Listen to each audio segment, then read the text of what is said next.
Students, आज का हमारा टॉपिक है periodic arrangement and electronic configuration. इससे पहले हम ये समझेंगे पीरियोडिक अरेंजमेंट होती किधर है। जैसे कि हम जानते हैं पीरियोडिक टेबल एक ऐसा चार्ट है या फिर नक्शा कह सकते हैं जिसमें कायनात में मौजूद तमाम बुनियादी एलिमेंट्स को इनकी खसूसियात के मुताबिक तरतीब से रखा गया है। Just like books in the library. अब हम जानते हैं कि हवा में मौजूद ऑक्सीजन और पानी में मौजूद हाइड्रोजन और ऑक्सीजन, ये अलग अलग एलिमेंट अलग अलग जगह पे मौजूद हैं।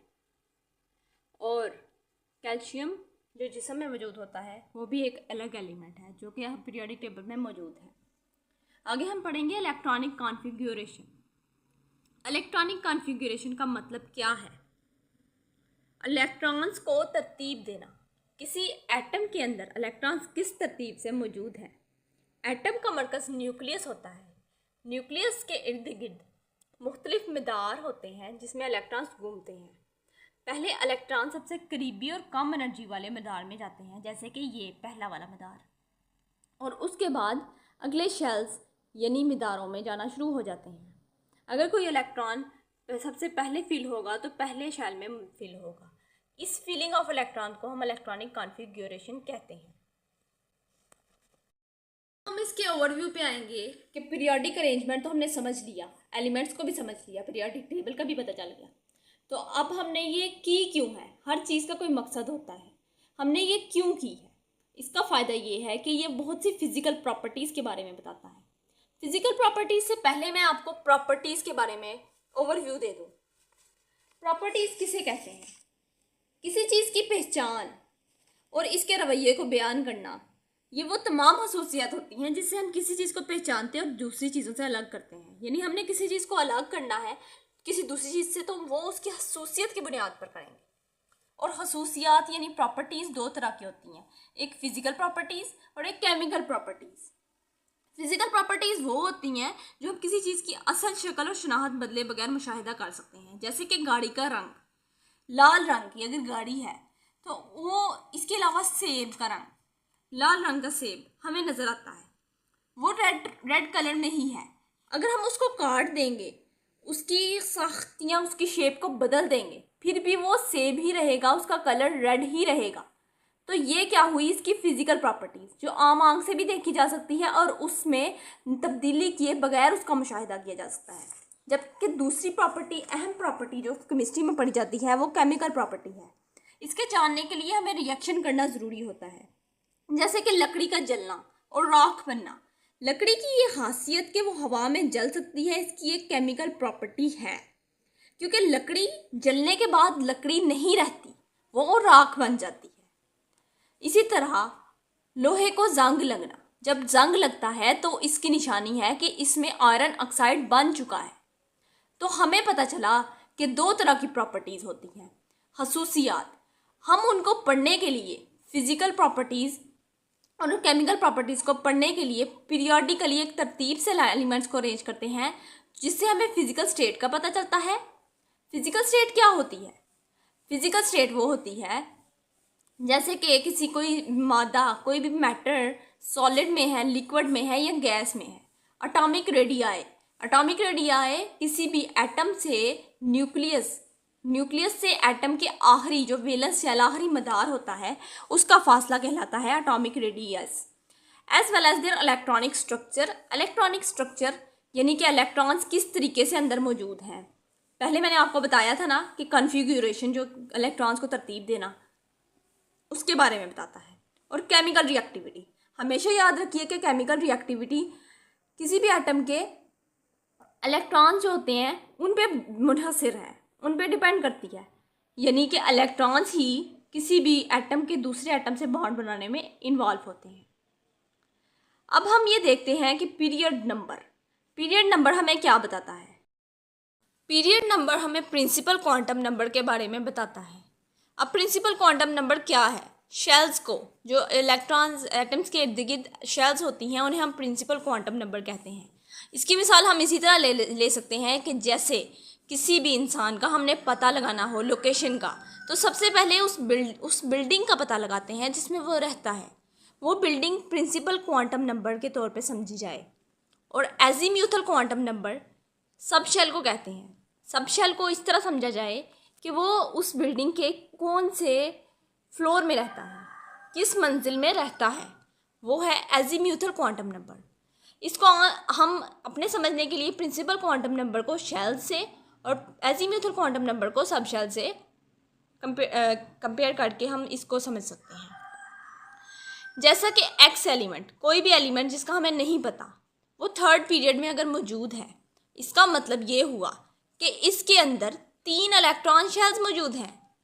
पीरियड नंबर हमें शेल्स के बारे में बताता है, तो फिर इससे क्या पता चला कि एक्स एलिमेंट, कोई भी अननोन एलिमेंट थर्ड पीरियड में मौजूद है तो उसके अंदर 3 इलेक्ट्रॉन शेल्स होंगी, 1 2 3। और फिर subshell, S subshell में इलेक्ट्रॉन रिजाइड करता है। एस सब शेल्स भी मुख्तलिफ किस्म की होती हैं। ग्रुप नंबर, ग्रुप नंबर हमें क्या बताता है? ग्रुप नंबर हमें बताता है number of valence electrons. Valence electrons का क्या मतलब है? सबसे आउटर मोस्ट शेल जो है, ये वाली आउटर मोस्ट शेल, इसमें कितने इलेक्ट्रॉन्स मौजूद हैं, इसे हम वैलेंस इलेक्ट्रॉन्स कहेंगे। अगर किसी एटम में इस आउटर मोस्ट शेल में 1 इलेक्ट्रॉन मौजूद है तो उसको कहेंगे इसमें 1 इलेक्ट्रॉन है। अब पीरियड अगर कोई भी एलिमेंट थर्ड पीरियड में मौजूद है, उसका ग्रुप 2 है, तो वो element X = magnesium. Period indicates number of shells, तो हम कैसे उसका स्ट्रक्चर बनाएंगे? Shells, period, shells, number of shells = period number 1 2 3। और ग्रुप नंबर बताता है हमें, ग्रुप नंबर इसका 2 है, इसका मतलब इसके वैलेंस शेल में 2 इलेक्ट्रॉन्स हैं। हमने इसी तरह फिल किया, फर्स्ट शेल में 2 इलेक्ट्रॉन्स अकोमोडेट कर सकते हैं, दूसरी शेल में 8, 1 2 3 4 5 6 7 8, और आउटर मोस्ट शेल थर्ड में 2 इलेक्ट्रॉन्स। तो हमें पता चला कि इसका एटॉमिक नंबर होगा 8 10 12 एटॉमिक नंबर। हमने इससे पता लगा लिया कि ये एलिमेंट मैग्नीशियम है। एक और एग्जाम्पल लेते हैं। एक unknown element X element belongs to group 13, 3A group, यानी कि क्या होगा? ग्रुप से 3 वैलेंस इलेक्ट्रॉन्स और पीरियड 3 यानी 3 शेल्स इसमें मौजूद हैं। अब इसको देखते हैं कैसे इसकी कॉन्फ़िगरेशन करेंगे। 1s2 फर्स्ट शेल, 2s2 दूसरी शेल में 2 सब शेल्स होती हैं S and P, 2s2 2p6 second shell, और third shell valence electrons 3 shells हमने लिखनी है, और थर्ड वाली शेल में हमने देखना है कि कितने इलेक्ट्रॉन्स मौजूद हैं, वो हमें पता चलेगा ग्रुप नंबर से। 3 इलेक्ट्रॉन्स मौजूद हैं, 3s2, एक इलेक्ट्रॉन रह गया, वो P में अकोमोडेट करेगा, तो वैलेंस शेल में इलेक्ट्रॉन्स 3 हो गए। हमें पता चल गया इसमें इसकी इलेक्ट्रॉनिक कन्फिगरेशन हमने पीरियड और ग्रुप नंबर को जानने से जान ली और हमने कर ली इजीली। देखे कितना इजी हो गया। अब हम चलेंगे पीरियोडिसिटी ऑफ प्रॉपर्टीज़ की तरफ। पीरियोडिसिटी ऑफ प्रॉपर्टीज़ हमने समझा कि फिजिकल और केमिकल प्रॉपर्टीज़ क्या होती हैं और पीरियोडिसिटी क्या होती है, लेकिन अब हमें ये समझना चाहिए कि ये तरतीब किस बुनियाद पे आई है। जैसे कि हम दुकान से कोई चीज़ लेने जाते हैं, तो जो चीज़ मिल्क अगर हम लेते हैं, जितना क्वांटिटी उसकी हम रुपीज़ की क्वांटिटी बढ़ाते हैं, पैसों की क्वांटिटी बढ़ाते हैं, मिकदार बढ़ाते हैं, तो उसकी वेट बढ़ता है। आपको समझ आ रही है ना? अगर आपने लेना है, कोई चीज़ बाय करने जाते हैं, जैसे कि शुगर ले लें, आप शुगर लेते हैं, आप कोई सॉल्ट लेते हैं, सॉल्ट अगर 1 kg की कितनी रुपीज़ का है? 100 का रुपीज़ का समझ लें, मिसाल के तौर पे 100 रुपीज़ का 1 kg है, तो उसका जो प्रॉपर्टीज़ है, यानी कि 100 रुपये का अगर 1 किलो नमक मिल रहा है, तो जैसे जैसे आप पैसों की मिकदार बढ़ाएंगे तो नमक की मिकदार भी बढ़ती जाएगी। नमक की मिकदार बढ़ने से क्या होगा? उसका वेट बढ़ेगा, वेट यानी वज़न बढ़ेगा, उसका मैस बढ़ेगा, उसकी बहुत सारी खसूसियात बढ़ेंगी। वो खसूसियात किस पे डिपेंड करती हैं? पैसों की मिकदार पे। इसी तरह जो फिजिकल और केमिकल प्रॉपर्टीज़ हैं वो बढ़ती हैं एक अरेंजमेंट के साथ, वो डिपेंड करती हैं एटॉमिक नंबर पे। यानी एटॉमिक नंबर जिस तरह बढ़ेगा वो प्रॉपर्टीज़ भी उसी तरह चेंज होगी। एटॉमिक नंबर को आपको पता होगा, protons, number of protons in the nucleus of an atom, उसे हम कहते हैं एटॉमिक नंबर। ये लॉ जो है ये कॉर्नरस्टोन है पीरियोडिक टेबल का, ये बहुत अहमियत हासिल करता है। ये इस चीज़ की इंडिकेशन यानी इस चीज़ का सबूत है कि elements similar properties appear at certain intervals. Elements जो एक जैसी प्रॉपर्टीज जिनकी होती हैं वो एक खास वक्फे के बाद नज़र आते हैं, एक खास तरतीब के बाद नज़र आते हैं। जब एलिमेंट्स अरेंज किए जाते हैं इंक्रीजिंग एटॉमिक नंबर से, जैसे कि sodium, potassium, caesium exhibit many physical and chemical properties similar to lithium, क्योंकि वो एक ही ग्रुप में मौजूद हैं टेबल के। क्योंकि जब ये हम उन एलिमेंट्स के नाम ले रहे हैं जो 1A ग्रुप एलिमेंट्स हैं। 1A ग्रुप एलिमेंट्स ये देखें ना, आगे आपको दिखाते हैं, ये वाले सोडियम, पोटाशियम, रुबीडियम, सीजियम, ठीक है। अब ये आपको बताया कि ये वाले जो एलिमेंट्स एक ग्रुप में हैं इनकी एलिमेंट की प्रॉपर्टीज़ लिथियम से मिलती हैं, इसकी प्रॉपर्टीज़, इन तीनों की प्रॉपर्टीज़ इससे मिलती हैं। क्यों मिलती हैं?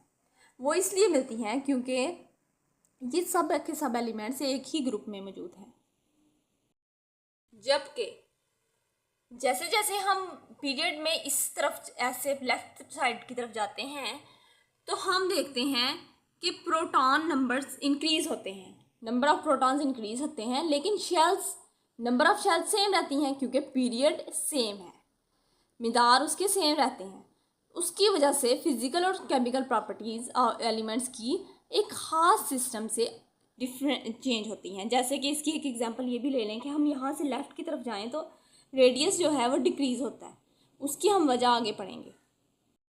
ओके स्टूडेंट्स, तो मैंने आपकी ईजीनेस के लिए इतनी इजी एग्जांपल्स बता रही हूँ कि आपको समझना इजी हो जाए ग्रुप्स और पीरियड्स की एग्जांपल को। जैसे कि हम किसी स्टोर में जाते हैं तो फ्राइज़, केक्स, बिस्किट्स अलग अलग ग्रुप्स में प्रेजेंट होते हैं, उनके अलग अलग सेक्शन होते हैं, और इसी तरह शेल्फ्स बने होते हैं, उनमें डिफरेंट चीज़ें पड़ी होती हैं। अगर वो एक तरह तरतीब से ना पड़ी हो तो हमारे लिए ढूंढना मुश्किल हो जाएगा।